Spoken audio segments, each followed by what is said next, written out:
یہ مسٹر شکیل صاحب ہیں، یہ کہہ رہے ہیں کہ مفتی صاحب چند مسئلے ہیں، ان کا جواب دیجئے۔ جی، اگر کوئی طواف کر رہی ہے، مثلاً اس نے 3 چکر لگائے، پھر اس کو قضائے حاجت ہوا یا حیض ہوا، تو اس کو اسی چکر سے بنا کرنا ہے یا نئے سرے سے شروع کرنا ہے؟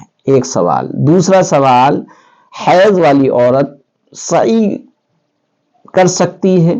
کیا یہ صحیح جواب ہے؟ اگر کسی لڑکی کو سعی کے دوران عذر ہوا، پھر نیا وضو بنانے کے بعد پھر وہ سعی وہیں سے شروع کر سکتی ہے جہاں سے اس نے چھوڑی تھی، یا پھر کیا کرنا چاہیے؟ تو دیکھیے گا، اس سلسلے میں کیا ہے، فقہاء اکرام نے لکھا ہے کہ طواف میں آدمی کو باوقار طریقے پر چلنا چاہیے، کوئی ایسی حرکت نہیں کرنا چاہیے جس میں طواف کی بے اہمیتی ظاہر ہو۔ لہذا جو پوچھا گیا ہے مسئلہ ہے، تو اس میں بہتر یہی ہے کہ 7 چکر مسلسل پورے کیے جائے، درمیان میں ٹھہر ٹھہر کر طواف نہ کیا جائے۔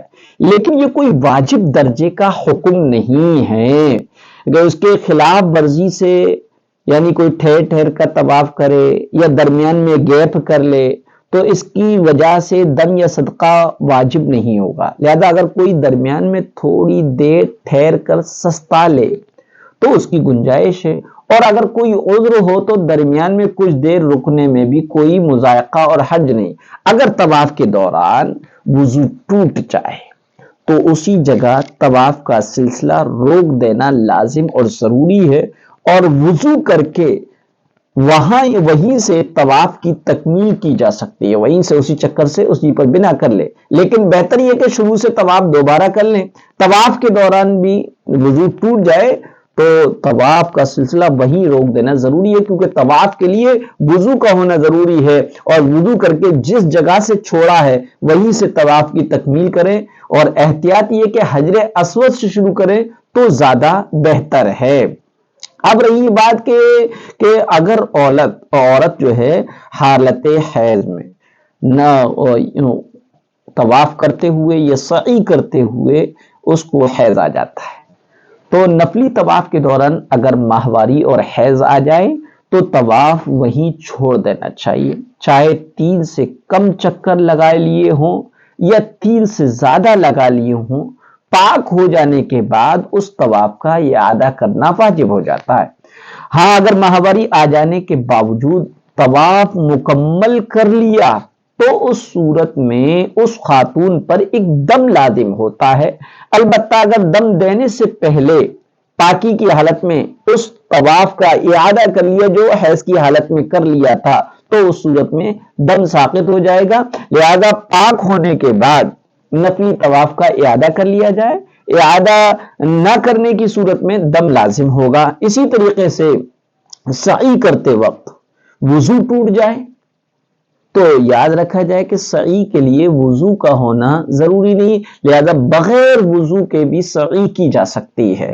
لیکن اگر سعی کرتے ہوئے وضو ٹوٹ گیا، وہیں پر سعی کو روکا، وضو کرنے چلے گئے، تو آ کے وہیں سے سعی پھر شروع کر لیں۔ ایسا ہوتا ہے سعی کرتے ہوئے نماز کا وقت ہو جاتا تو جماعت صفیں بن جاتی ہیں، سعی رک جاتی ہے صفا مروہ کی، تو نماز پڑھنے کے بعد پھر وہیں سے سعی شروع کر دے۔ اسی طریقے سے اگر جو ہے حیض آ گیا تو حیض والی عورت عمرے میں جو ہے احرام کی نیت ہوتی ہے، احرام کی نیت کر لے، تلبیہ پڑھ لے، اور البتہ طواف نہیں کر سکتی کیونکہ طواف مسجد حرام میں ہوتا ہے اور حائضہ کے لیے مسجد میں جانا منع ہے، اس لیے طواف نہیں کر سکتی۔